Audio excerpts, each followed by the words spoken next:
하나님의 부름을 받은 아브라함은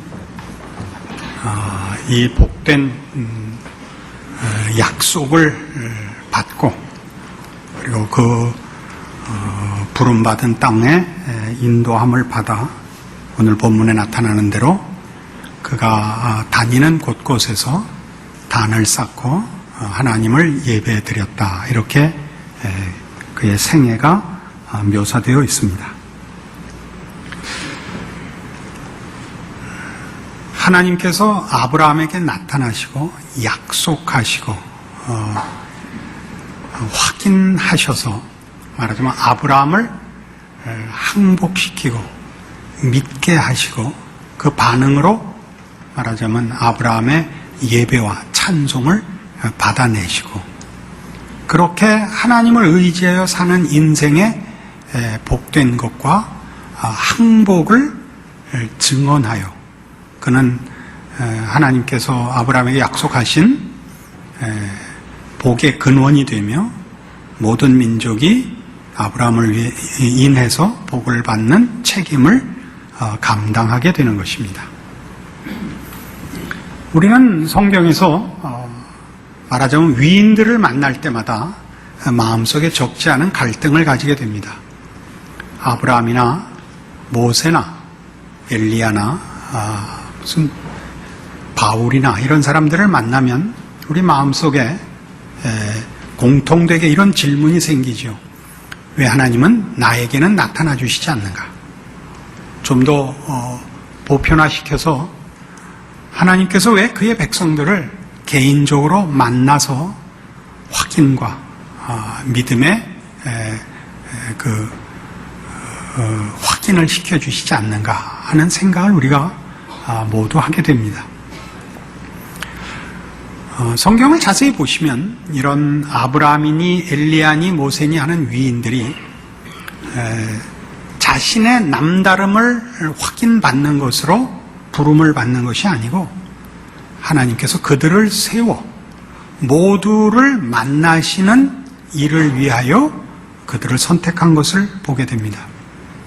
오늘 이 장면만 해도 아브라함의 남다름, 아브라함의 특별함을 성경이 강조하고 있는 것이 아니고 아브라함을 세워서 일하시는 하나님의 특별한 계획을 얘기하고 있는 것입니다. 아브라함을 세운 것은 다른 모든 사람과 아브라함을 구별하려는 것이 아니고 모든 민족을 복주시려고 아브라함을 세우시는 겁니다. 그러니까 아브라함과 아브라함 시대의 중요성은 아브라함의 남다름이 아니고 아브라함을 세우시는 하나님의 인류를 향한 구원의 간섭과 일하심의 그 첫 번째 대표라는 면에서 그 첫 번째 상징이라는 의미에서 아브라함 하는 것이지 아브라함의 유일성, 아브라함의 개인적인 특별함을 성경은 증언하지 않습니다. 아브라함을 세우신 것은 지금 거듭 강조하다시피 아브라함을 복의 근원으로 삼아 모든 민족으로 복을 받게 하시려는 하나님의 뜻이 그를 특별한 위치에 서게 하는 것입니다. 그래야 하나님은 아브라함에게 나타나시고 그 나타나신 것으로 그에게 항복시키고 확인시킨 것으로 이제 모든 사람 앞에 하나님이 증거되기를 기뻐하십니다. 그러니까 하나님은 하나님을 나타내시는 방법을, 보편적인 방법을 이 증언을 통하여 하시기를 기뻐하십니다. 직접 나타나시는 것이 더 좋아 보이는데 그건 우리 생각이고 하나님은 그렇게 안 하시고 어떤 사람들에게는 당신을 나타내시지만 그 나타내신 것을 정보를 어떤 이해를 그에게 다 주어 우리에게 증언을 시키는 그런 차원이 아니고 하나님이 만난 자와 하나님의 부름을 받은 자의 교제와 관계를 증언하기를 원하시고 그 증언을 할 때도 증언하는 자가 증언을 받아야 되는 사람들과 같은 환경, 조건 속에서 증언하기를 하나님이 원하십니다. 그러니까 하나님은 우리 각각을 만나 당신을 나타내시고 소개하는 방법을 쓰지 않으시고 이렇게 관계성 속에서 하나님을 믿는 믿음의 가장 중요한 본질들과 내용들을 납득시키시기를 원하시고 정하셨습니다. 그래서 아브라함은 말하자면 그의 평생의 약속의 땅에서 아무런 기업도 얻지 못하고 나중에 살펴보다시피 그 장사 지낼 굴을 하나 얻었을 뿐입니다. 막벨라 굴이라는 그 굴을 하나 산 것이 다인데 그 매장지 외에는 아무것도 가지지 않았습니다. 그러나 그가 기업을 가진 것으로 자신이 일을 하는 것이 아니라 이 왔다 갔다 하는 것이 그의 일입니다. 왜 왔다 갔다 해야 되냐면 더 많은 사람과 더 많은 일과 만나 하나님을 의지하여 사는 사람의 다른 것을 사람과 사람 사이에 일어나는 모든 관계 속의 경우에서 또 삶의 현장 속에서 세상밖에 믿을 것이 없는 사람의 삶과 다른 하나님의 백성의 판단 기준과 원리와 목표와 내용들을 증언하여 우리가 믿고 의지하고 사는 하나님을 그렇게 증거해야 했던 것입니다. 창세기 23장에 가시면 그래서 아브라함은 그의 생애 동안에 바로 이 일을 제대로 수행하고 있었던 증거가 거기 기록되어 있습니다. 창세기 23장 1절입니다. 사라가 127세를 살았으니 이것이 곧 사라의 향년이라. 사라가 가나안 땅 헤브론 곧 기럇 아르바에서 죽음에 아브라함이 들어가서 사라를 위해 슬퍼하며 애통하다가 그 시체 앞에서 일어나 나가서 헷족새에게 말하여 가로되 나는 당신들 중에 나그네요 우고한 자니 청컨대 당신들 중에서 내게 매장지를 주어 소유를 삼아 나로 내 죽은 자를 내어 장사하게 하시오. 아브라함이 뭐라고 그러죠? 자신을 나그네요 우고한 자라 라고 자신을 제대로 이해하고 있습니다. 그는 이 땅에 나그네로 살고 있습니다. 이 땅이 그의 소원도 목표도 아닙니다.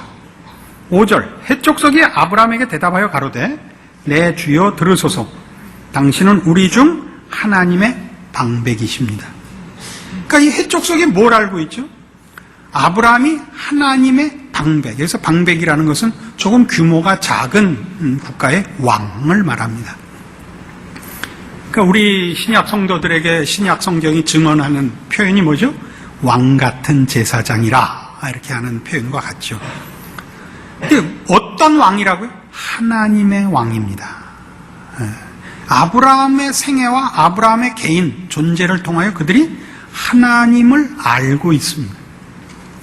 아브라함의 어떤 세력, 무슨 어떤 것들로도 그들은 아브라함을 이해하지 않고 바로 이것, 하나님을 믿고 의지하여 사는 자로서 아브라함을 저들이 분명하게 이해하고 있고 이것이 아브라함 생애의 축복이자 큰 책임인 것입니다.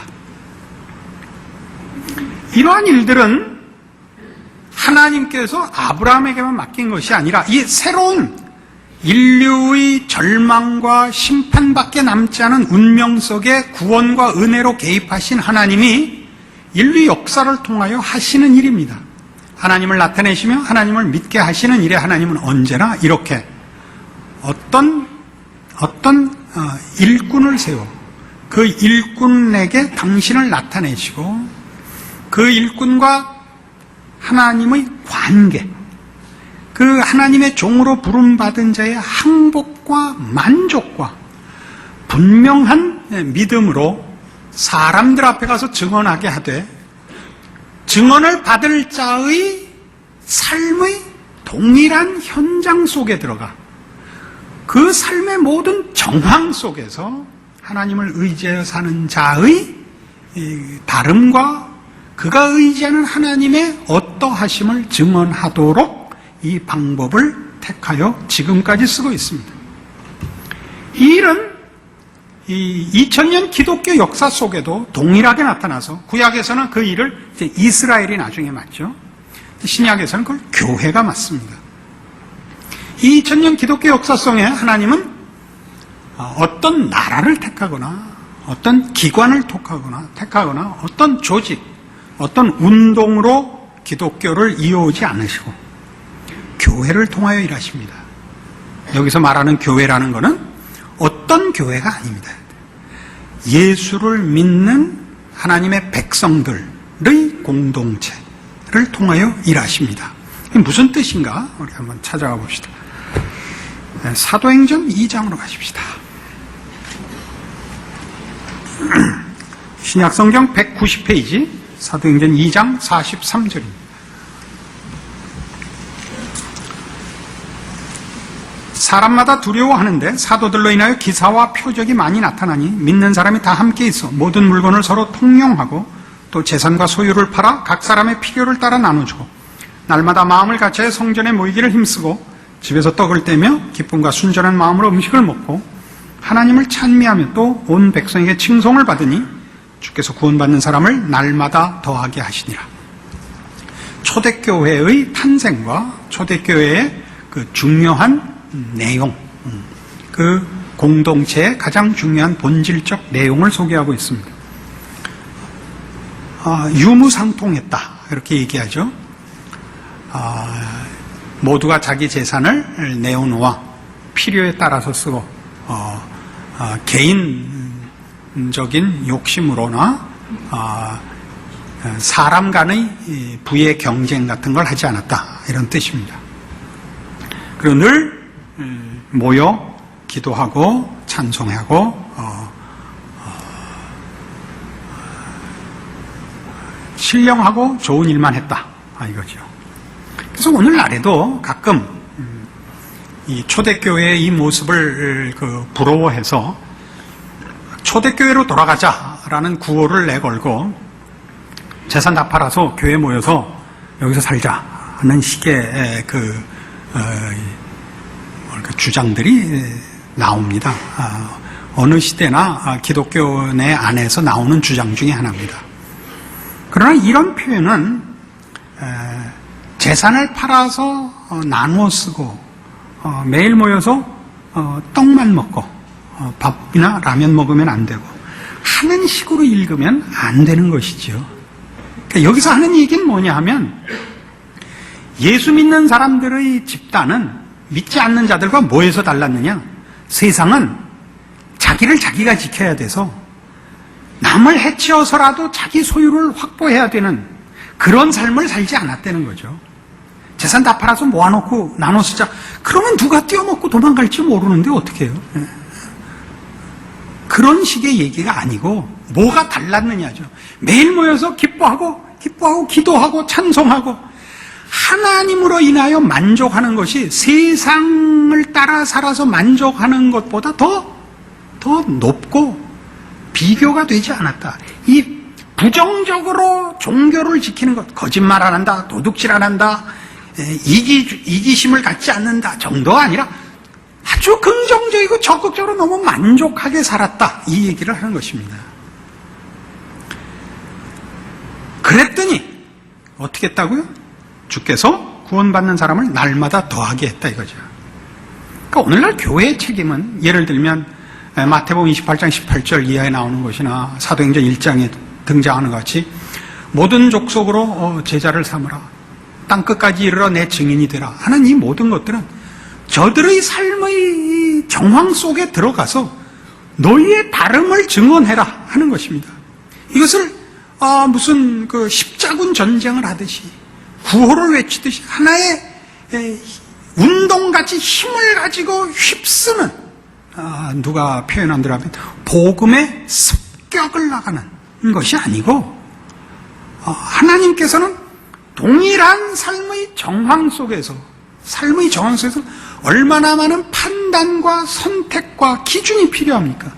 그 다른 것이 우리는 하나님을 의지하여 살며 하나님의 뜻을 따라 살며 하나님의 계획을 따라 준비하는 사람으로서의 당연히 다른 판단과 다른 결정과 다른 모습이 나올 수밖에 없는 그것으로 우리가 세상 사람과 달리 하나님을 믿고 하나님의 약속에 의지하여 살고 하나님의 계획과 뜻을 우리의 소원으로 삼고 있는 사람인 줄 증언하여 하나님이 누구신지가 증거되는 자로 살도록 마치 아브라함과 같이 교회가 그렇게 부름을 받고 있는 것입니다. 대표적인 예로 고린도전서 11장에 가시면 우리 성도들이 교회에서 꼭 해야 되는 일이 있습니다. 그것이 이겁니다. 277페이지 신약성경 고린도전서 11장 23절입니다. 내가 너희에게 전한 것은 주께 받은 것이니 곧 주 예수께서 잡히시던 밤에 떡을 가지사 축사하시고 떼어 가라사대 이것은 너희를 위하는 내 몸이니 이것을 행하여 나를 기념하라 하시고 식후에 또한 이와 같이 잔을 가지시고 가라사대 이 잔은 내 피로 세운 새 언약이니 이것을 행하여 마실 때마다 나를 기념하라 하셨으니 너희가 이 떡을 먹으며 이 진리를 마실 때마다 이 잔을 마실 때마다 주의 죽으심을 오실 때까지 전하는 것이니라. 주의 죽으심을 전하는 것은 우리 교회의 큰 책임 중에 하나입니다. 교회가 교회로서 가져야 할 꼭 필요한 요소, 그래서 교회된 표지라고 합니다. 교회의 표지로서 세 가지를 요구하고 있는데 그 하나가 말씀의 선포입니다. 하나님 말씀의 선포. 둘째가 성례의 집행입니다. 그래서 말하는 성례는 세례식과 성찬식입니다. 그 성찬식, 예수의 죽으심을 기념하는 성찬식, 그리고 권징의 시행입니다. 신앙생활을 훈련하고 요구하고 경고하고 다스리는 것을 말합니다.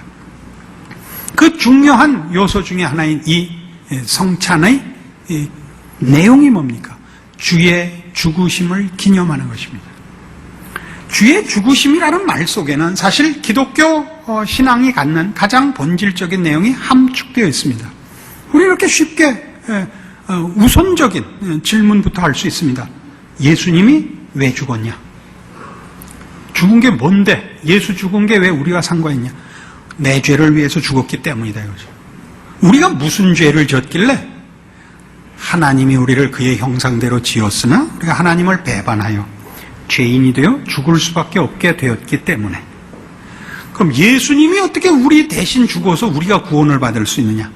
그는 성자 하나님으로 하나님이시나 성부 하나님의 보내심을 받아 우리를 위하여 기꺼이 우리를 구원하기 위해 대신 죽으셨기 때문에 그분이 우리 죄를 속하셨노라. 그 무엇에서 구원한 것이냐? 하나님 없이 살던 죄의 자리로부터 구원하여 어디로? 하나님께서 원래 의도하신 하나님의 형상으로 지음받은 참다운 인간의 영광과 승리의 자리로 구원을 얻었노라. 이렇게 되는 것입니다. 이것이 교회죠. 그러니까 교회 안에는 바로 이 신앙 고백을 하는 자들의 집단이 공동체로 모여 사람과 사람이 살면서 가지는 모든 삶의 정황을 만나게 됩니다. 교회라고 해서 모든 우리 인생이 살아야 하는 삶의 현실적 필요나 요구에서 면제되어 있지 않습니다. 먹어야 하고 얘기해야 되고 의논해야 하고 결정해야 하고 하는 일들이 있습니다. 그때 우리는 세상과 다르다 이겁니다. 다툼이 없고 싸움이 없다는 얘기가 아니라 그걸 어떻게 하느냐죠. 맞고 틀리고의 문제가 아니고 좀 더 앞서 나갔고 처졌고의 차이가 있고 이것을 중요시하는 사람이 있고 저것을 중요시하는 사람이 있고 한 번에 모아서 하자는 사람이 있고 따로따로 하나씩 하자는 사람이 있고 우리가 인생을 살아도 그렇죠. 삶의 정황에서 만나는 건 다 이런 싸움입니다.